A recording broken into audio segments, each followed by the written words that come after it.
Anong pinagkaiba ng mga kabataan noon sa kabataan ngayon?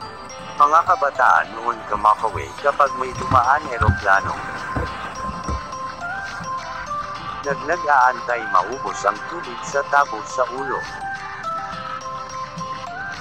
Ginagawang swimming pool ang tubig sa palanggana ni nanay. Ginagawang bracelet ang dahon ng nyog.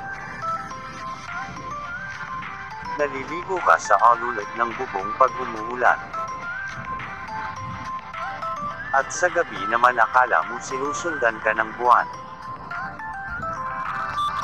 Nag-concert sa harap ng electric fan. Sa bataan ngayon ang problem ni pera at gadgets gaya ng cellphone lamang.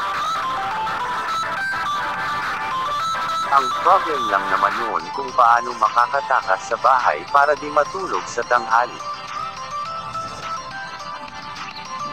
Lumaki man kami sa palo noon, aminin natin mas maraming nirerespeto na magulang noon kaysa panahon ngayon.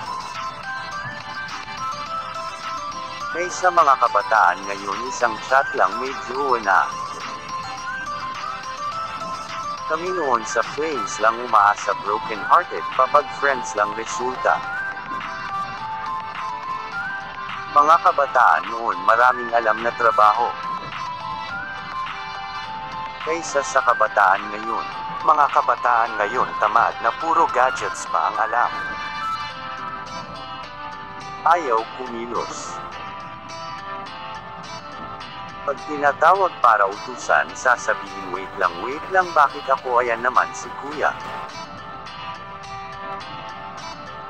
Hindi kawawa ang batang inuutusan sa gawaing bahay, ang kawawa ay ang batang lumaki nang walang alam. Relate ba kayo?